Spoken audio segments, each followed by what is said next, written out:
El Suprem avala la decisió de la Generalitat de reduir les compensacions que paga el govern a la concessionària de l'autopista Terrassa-Manresa.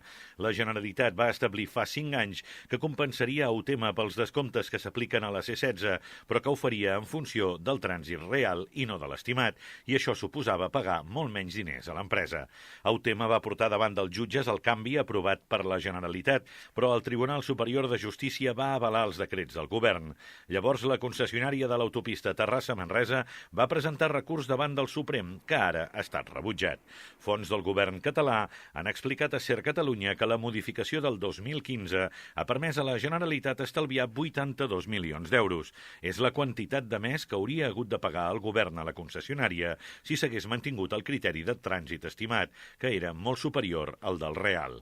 Aquesta decisió posa punt i final a la disputa i, segons el govern, consolida el model. El fet de que ara no s'accepti aquest recurs, consolida totalment aquest model, estalvia recursos al govern de la Generalitat, i els estalvia des de l'any 2015, però estalvia recursos de fons públics i es fa un model molt més objectiu, molt més ajustat i molt més raonable. En paral·lel, recorden que amb la sentència ja ferma, Autema està obligada a comptabilitzar la infraestructura com a un actiu físic i no com a financer, un fet que els permetia gaudir, entre altres, d'avantatges fiscals.